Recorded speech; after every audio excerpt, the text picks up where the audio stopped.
and welcome to the Cosmic Mistress. Today, on the Cosmic Mistress readings, we are going to continue reading Quadrivium. We have already read a bit about it, and we're going to find where we left off and continue. Okay, this is talking 1, 2, 3 circles, the sphere, the tetrahedron, and the cube. That doesn't quite look familiar. That definitely doesn't look familiar. Okay, so this is book 2. We got into geometry. So, we might be done geometry. Modern numbers, 0. Let's just read 0 because it's 0, and 0 is always very important, considering this reality is made up of ones and zeros. Fight me. 0. Nothing left to say. 0 has been left until last, because in a sense, it is not actually a number at all.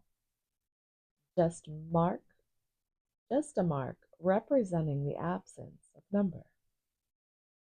It is perhaps for this reason, and the horror many theologians had of it, that nothing took such a long time to emerge as something at all.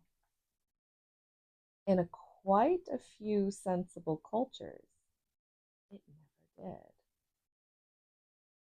As a symbol for 0 has been invented independently at least 3 times. The Babylonians in 400 BC started using the shape of 2 wedges pressed into clay to act as an empty place, a marker in their sexagesimal. Sexagesimal is spelled Sexagesimal.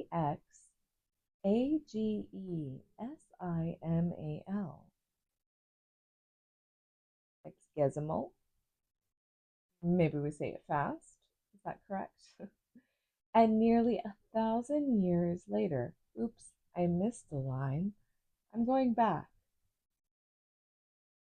I'm going to start from the top of that paragraph. Ready?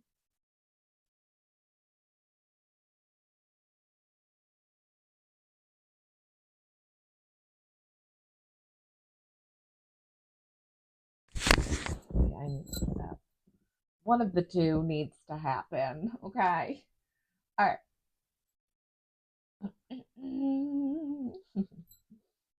Second paragraph, page 56. 0, nothing left to say. A symbol for 0 has been invented independently at least 3 times. The Babylonians in 400 BC started using the shape of 2 wedges pressed into clay to act as an empty space marker, an empty space marker on their sexagesimal numerals. No number in this column. That's in quotes. On the other side of the world, and nearly 1,000 years later, so that's 1400 BC, the Mayans adopted a shellfish seashell. I knew I wasn't going to say it right as I was saying it wrong. A seashell symbol for the same function. Oh, seashell symbol. Okay, is that the spiral? Possibly.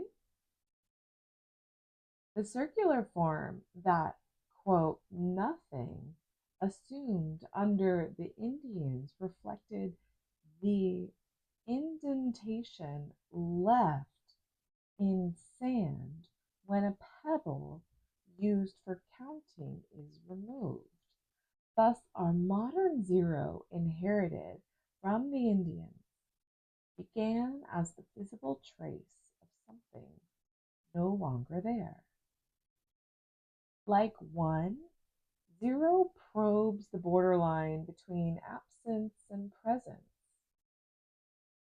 In early Indian mathematical treaties, it is referred to as sunya, S-U-N-Y-A, meaning, quote, void,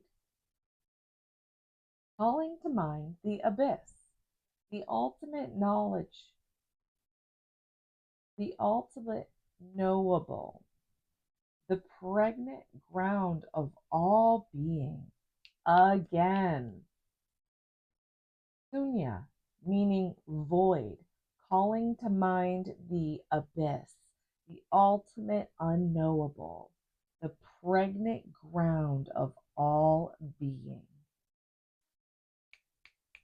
Yes, pregnant ground of all being. Side note, I was like, this book's boring. I don't want to read it anymore. Never let your mind do that to you. Finish what you start.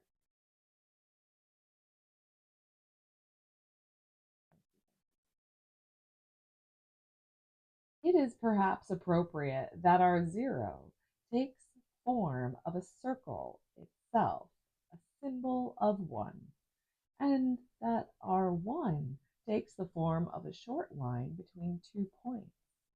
As acknowledged in gematria, each number already contains the seed of the successor within it.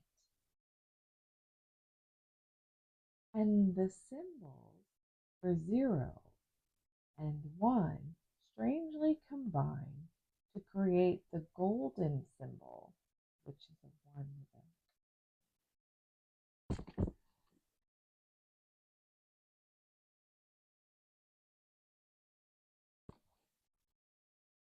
very small.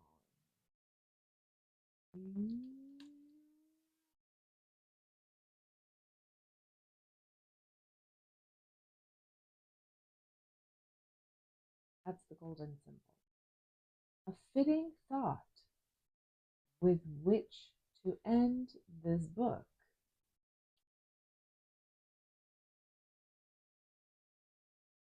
That's like breaking the fourth wall in reading. Book. Next up, hot water. Okay, here we go. Book 2. So that's what Quadrivium is. Quadrivium is. That's why we're reading.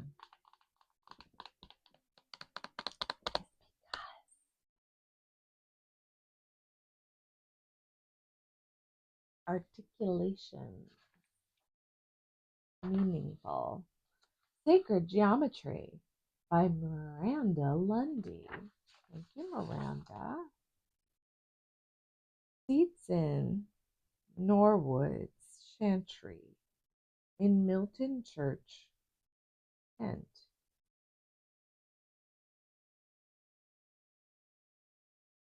Possible that S is an L and it's Leetzen. I bet if we proceed, we will.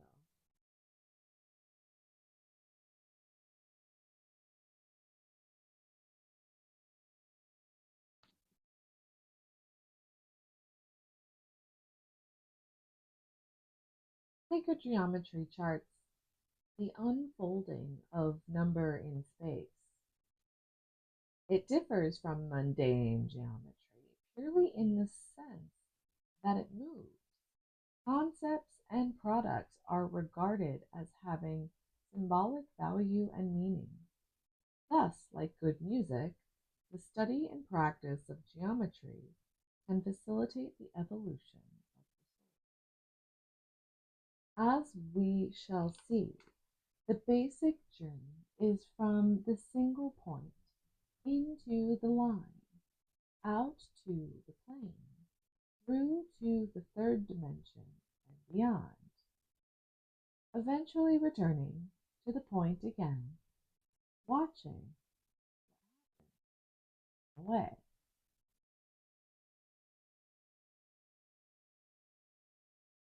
These pages, Book 2 of Quadrivium, cover the elements of two-dimensional geometry, the unfolding of number on a flat surface. Three-dimensional geometrical story is then told in Book 3. This material has been used for a very long time indeed as one introduction to metaphysics.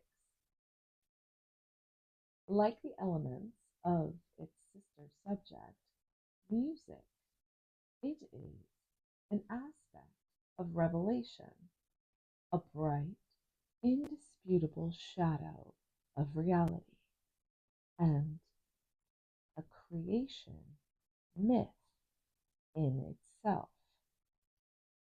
Number, music, geometry, and the study of patterns in the heavens are four great liberal arts of the ancient world dealing with quanta or whole numbers.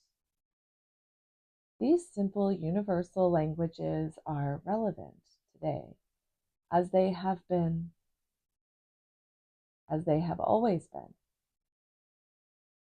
and may be found in all known sciences and cultures without disagreement.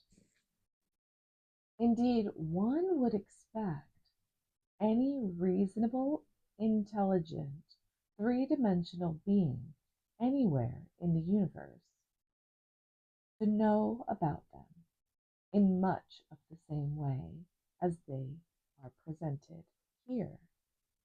Just above the entrance to Plato's Academy was a sign. Let none ignorant of geometry enter here. So let's do some research.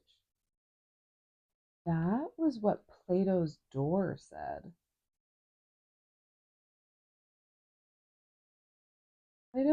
Plato's Academy.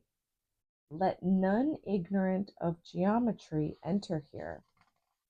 Geometry. Plato knows that we need to know our geometry. Do we know our geometry? We're learning it. Yes, we are.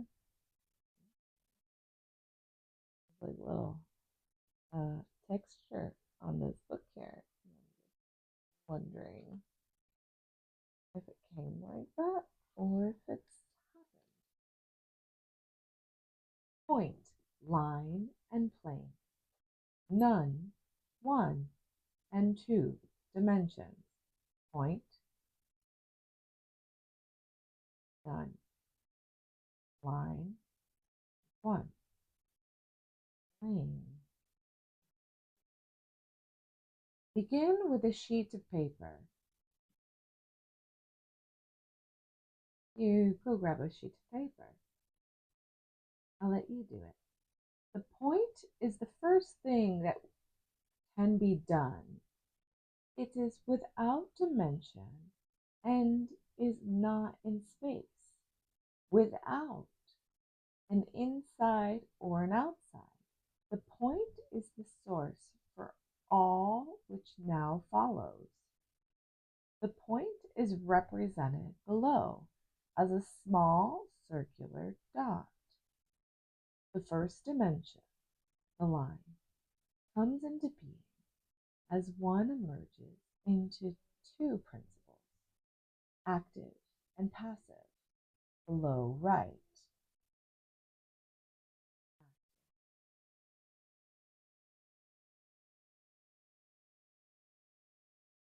Below right is where the demo is on the page. The point chooses somewhere outside of itself, a direction. Separation has occurred and the line comes into being. A line has no thickness and is sometimes said that a line has no end. Three ways now become apparent. The opposite page. 1. With one end of the line stationary or passive, the other is free to rotate, described as a circle representing heaven. 2. The active point can move to a third position, equidistant. Equidistant is spelled Equidistant.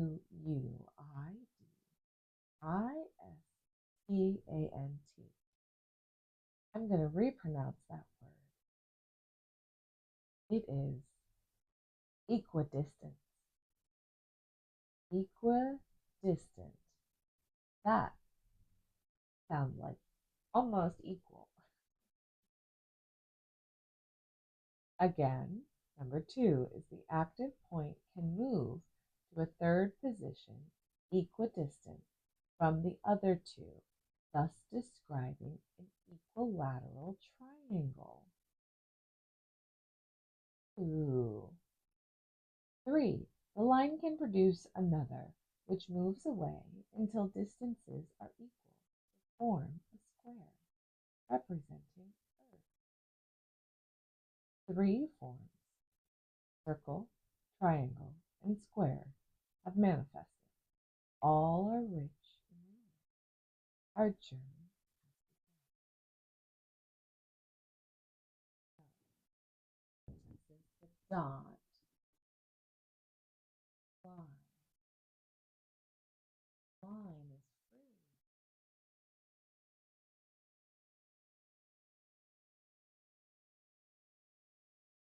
Full circle.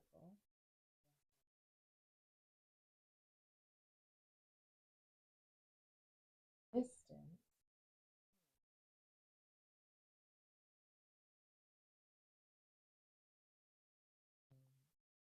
The line can also produce another, which moves away until distances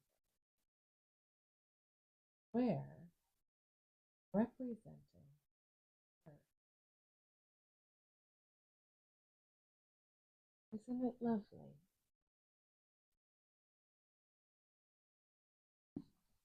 Okay, I'm going to end there.